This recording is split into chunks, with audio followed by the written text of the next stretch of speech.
before he met me, I had a house, I had a car, I had a motorcycle. I was doing fine by myself in my early 20s. Yeah. But so you want to date me, that's fine.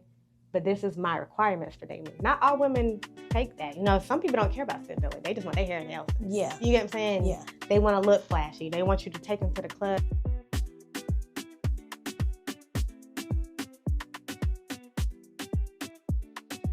All right, Tasha. First, I want to thank you for joining me and having this conversation. I know you and I, y'all, this is my lash technician, and she's really good. She's in Charlotte, and I'll give you all the deets later. Mm-hmm. But Tasha, I want you to tell me a little bit about yourself and why this topic that we're going to talk about matters to you. So I am Tasha, 37, from Charlotte, born and raised. Yes, I'm a lash tech, as you mentioned, since 2019. We're talking about men today. And I don't want y'all to think that I'm bashing men, because I love men. I got 5 brothers. But everything we're going to say today is not our opinion. They're going to be facts, you know? And we just want y'all to be on the same page as the women, so we can all think the same. Because, you know, a lot of times men think that women just go and just bash them. Yes. We don't just sit and bash. We have a reason for what we say, right? It makes sense. It makes sense. So today we're going to talk a little bit about how you feel, what you've seen throughout your 37 years, and what you think would help the men and women have better relationships with their mates and God. It's all about communication. That's right. Yeah. Right. Yeah.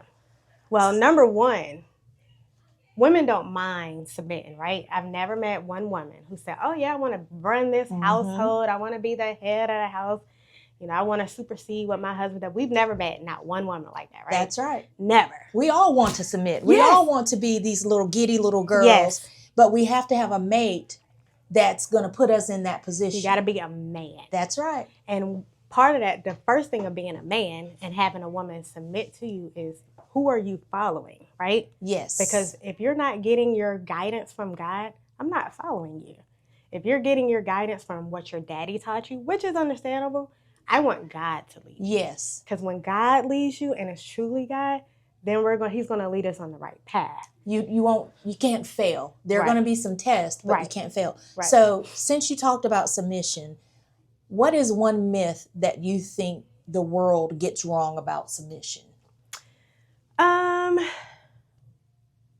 That's a good question. Number one, I think the biggest thing is thinking a woman doesn't want to submit. And I think also when they say submitting, they contribute that to daily life things, as far as cooking and cleaning. Or you're the woman, you're supposed to do that. It says nowhere ever. The Bible don't say a woman's job is to cook and to clean. The Bibles don't say that, you know, you're just supposed to do because I'm your husband. It don't say that. That's right. We're the hedge of protection, right?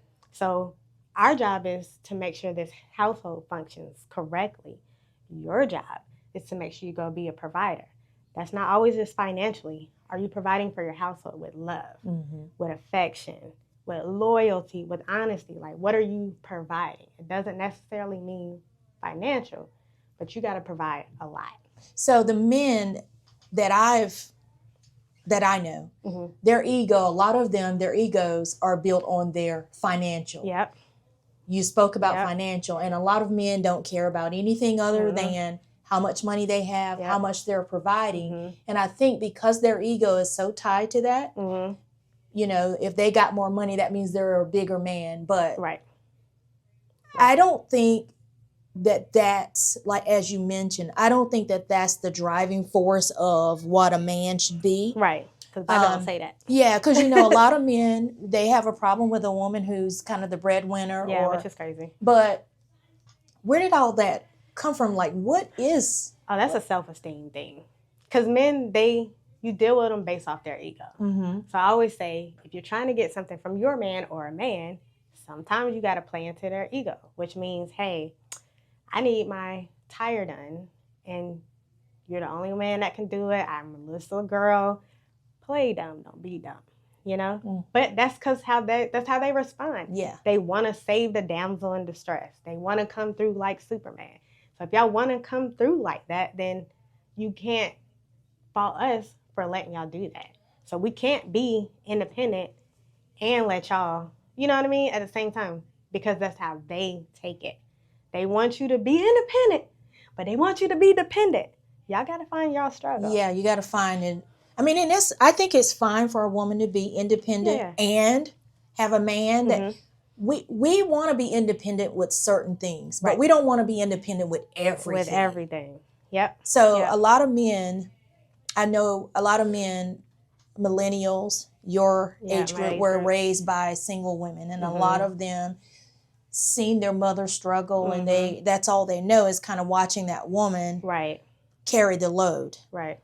I was raised by the baby boomers. So my dad was a provider, and my mom was the one that, raised the children and stuff like that. Yep. And I remember a few years ago, I asked my mom, I said, what happened with the whole woman and man and the evening it out with the woman staying at home or the woman being, raising the children and the father providing. And I asked her what happened, and she said, the women's lib era. The lib era? The women's liberation era. Wanted to be liberated. Yeah. And at first when she said that, I remember thinking, I kind of was offended because, I was going to college. I was trying to be independent. I was trying to do my thing. But it wasn't because I didn't want to listen to anybody. It was because I wanted to provide and just provide and be able to help my mate if I needed to, or if I didn't have one, be able to survive on my own. Right. Do you think there's a disconnect there somewhere with the millennials and their mothers, fathers? Yeah, because I was raised by boomers too. I'm the youngest at 8. So my daddy gave his whole entire check to my mama. The whole thing. She would give him what he needed, you know what I mean? But I've never seen my dad not provide. Now, part of him giving his whole check to my mom is because he don't know how to pay bills. He can't call into the Duke Energy. He can't call into the water people to pay that bill. So his wife did it for him. That's a partnership. But she also worked outside the home too because she wanted to. And that leads up to the disconnect is because a lot of the silent generations, our grandparents and the boomers, weren't able to work. The man had to go provide because women had so many restrictions. So the disconnection came when we said, listen, y'all are not going to have control over our body no more. They still trying to have control over it in 2026, yeah? We're going to take control of us. Y'all take control of you. We're going to be a partner. You couldn't buy a house until the 50s. You couldn't even date outside your race. I think the last date was in 1965. You know what I mean? So now that we've filtered out all of that disconnect between cultures and ages, boomers say you respect your elders just because they're elders. But is this elder respectable? You know what I mean? They say men don't cry. Oh, boys don't show emotion. Now my age group is trying to get our men to communicate. But they've been raised to not communicate. They've been raised not to cry. We want you to be emotional. We want you to be a little soft with us. I mean, you don't have to go overboard, but they don't have the ability. I agree. But you've heard the term crash out. So I think a lot of that crashing out is misplaced emotions, not really knowing how to handle. So I think a lot of men are showing their emotions now, but they don't know how to manage it. Showing it in the form of anger. There you go. Yep. I mean, there are so many more emotions than anger. And, I've seen lately a lot of people that have passed away. The first emotion that you see is someone's angry. Yep. Why they the first one posting about somebody dying? Yeah. Or, why you wondering what happened to somebody? Yeah. It's why not you want to know what money they got? It's not going to change the fact that they passed away. Right. It's not going to change the fact that something happened to them. So I think a lot of it is misplaced anger. And the first thing is the only emotion that we are familiar with is that anger. It is anger. Women, we could be frustrated and we could be angry. We know those are two separate emotions. Yes. You get what I'm saying? Yes. We could be sad or we could be angry. We could be hurt. All those are separate. Men, when they're sad, they get angry. Men, when they get embarrassed, they get angry. Yeah. You get what I'm saying? Yeah. All their emotions, the only one they can express is anger. Yeah. But that's not healthy. You know what I mean? So they can feel it, but it don't come out in the way that it should. Yeah. So they say we're emotional because we can deal with each emotion accordingly. They cannot. Everything's anger. Everything is anger. Yeah. Yeah. So that's something that they, one, have to recognize.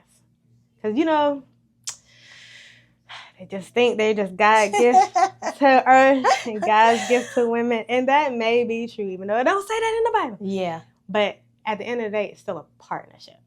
This is the land of, my last name is Bailey. So this is the country of Bailey. So I'm going to bring whatever I need to make the country of Bailey succeed. My husband needs to bring whatever he needs to make, because it's all the same goal. How can we raise our children right? How can we love one another? How can you be happy? How can I be happy? You know?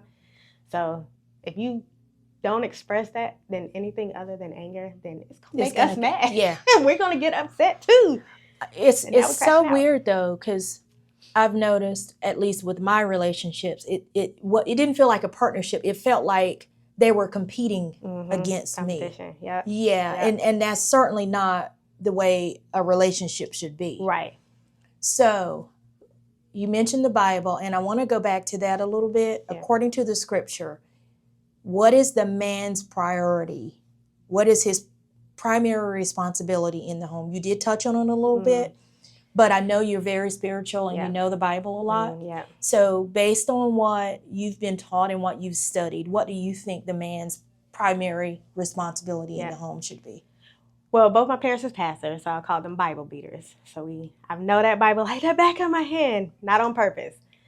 But we have to go back to Adam and Eve, right? So God made Adam, and he gave Adam a job. He said, name the animals and take care of the fields. God saw Adam and said that no man is supposed to be alone. I will make him a helpmate suitable for him. So that's what he did. He put Adam to sleep and made him a woman as the helpmate. So when that woman did something God told them both not to do, even though we don't know he told Eve that, right? We know he told Adam. Yes. And we know he told Adam because Eve wasn't even created. So it's probably one of those situations where Adam told Eve, and we don't be listening. Yeah. all the time. But also, they weren't punished while Eve was over there eating them. It wasn't until Adam came over there, because God gave him, the head of the household, a direct order. Yes. You could do whatever you want, but you can't eat this. So it was then when they were punished, and their punishment as a man was to go out and work and provide for your family. That's not something women say. God told y'all to do that. God told y'all to do that. It's literally in the Bible. So if you want to argue with what your position is, then you need to argue with the Bible. But what about these men, Tasha, that refuse to pay the bills? They refuse to provide. I'm not going to be giving up all my money while she sits home. What about that? Do you think, when it says helpmate, do you think the woman is responsible for helping financially, or? I think whatever that dynamic works for that people. Because personally, I wasn't raised to help financially. My daddy didn't do that. My daddy instilled in me that your man is supposed to provide for the household. So that's just how I was raised, and that's what my husband does. Clearly he was raised like that too. His daddy loved him. Yes. my mother-in-law. So that's what I went and got. I couldn't deal with a cheater. I couldn't deal with a gambler. I couldn't deal with, somebody that's partying and staying out at night. So you get what works best for you. Yes. So if that requires everybody to work and everybody to contribute to the bills, that's what it is.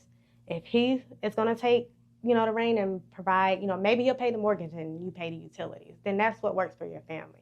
I think it should be unique to that relationship. In 2026, the economy is poor. It takes more than one. Yes, I got 2 jobs. Because on the flip side, you think about these women who do say, well, you're supposed to take care of me and you're supposed to lead the household. And that man is trying his best to do that. But a lot of women they're not really considerate of the pressure that it's putting on a man. Yes. We want to live a certain lifestyle. We want to live in a certain house. We want to drive a certain car. We want to dress a certain way. But if that man is only capable of working a certain type job and he's not bringing home $300,000-$400,000 a year, that puts a lot of pressure on the man. And I think that's where a lot of the anger comes in too, because he's so pressed on trying to make sure he keeps his family. But you just gotta date within your budget. Somebody said all women are expensive.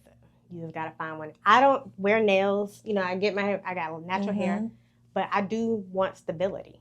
And stability takes money. I don't want to be worried about my water bill or my mortgage bill, where I'm going to stay. I don't want to be bouncing from house to house, So that's an expense for my husband if he wants to date me, Before he met me, I had a house, I had a car, I had a motorcycle. I was doing fine by myself in my early 20s. Yeah. But so you want to date me, that's fine. But this is my requirements for dating me. Not all women take that. Some people don't care about stability. They just want their hair and nails done. Yeah. You get what I'm saying? Yeah. They want to look flashy. They want you to take them to the club and spend hundreds of dollars on drinks. I'm not like that. I want to go on a vacation and I want stability. Mm-hmm. But you got to date within your budget. So if you got a woman that is not on your team and that's not contributing to you or helping you, get ahead in life, then that's not the woman for you. Yeah. And people stay stuck in relationships. Oh, I've been in this relationship for 5 years. Well, you want to stay another 5 years with this miserable? Yeah, you got to stay. Yeah. So what happens what happens to a family when a man doesn't lead well? Well, when a man doesn't lead, in my opinion, if he's not leading well, that means he's not following God. That's number one. Mm-hmm. So if you're not following God, you just out here making up stuff, So you might feel like this is how you're supposed to lead, but did God tell you that? You get what I'm saying? Did God put that in you? We all were born with a purpose. So is it your purpose or is it God's purpose? Because if it's God's purpose, you're going to lead him to where... That's right. You get what I'm saying? Yeah. You're going to go where he's leading you to. Yeah. But if you got your own thoughts about how things should go and you're not praying about it, you're not discussing it with God, I'm not going to go there with you. You know what I mean? Because you're leading me into a place that I may not need to go. But what about, I'm sorry for interrupting you, but what about, you hear a lot of women say, she's bossy or she won't let him be the man, or sometimes a woman sees things that people on the outside doesn't see. So she has to take control because she knows her man is not strong enough. Yeah. And as we know, not everybody is a leader. Right. So when we talk about a man leading, is it necessarily he has to lead every aspect of the household? Does he have to lead financially? How about, why can't he lead if that's not his strong suit? Why can't he lead spiritually or emotionally? Yeah, I mean, I guess. I mean, like I say, it's just your dynamic. What works best for you. Yeah. I know some women can deal with, well, if he's cheating on me, as long as my bills is paid. That's right. You get what I'm saying? Well, he might be gambling, but he gets the money back. Yeah. Those are type of stuff I can't deal with. Right. So it really just depends on that one. That individual person. Right. Yeah. That's what she's going to. Yeah. Yeah. But you got to leave a God for me. Who is telling you what to do? Because you got to remember, the devil will bless you too. That's right. And you think you being blessed following this situation, but that's not God. That's not. It's leading you down a whole nother path. And you want me to go with you? You want me to go with you? No. Okay, so biblically, does a woman being submissive, does that mean she has no voice? No. Remember I said we're the hedge of protection.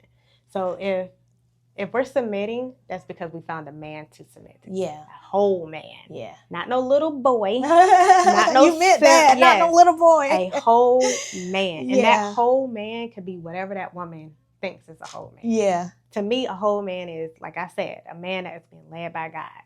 Because if you being led by God, then everything else is going to be right. You know what I mean? Yeah. But if you're saying, oh, yeah, I want my woman to cook. I want her to clean. I want her to stay at home with the kids.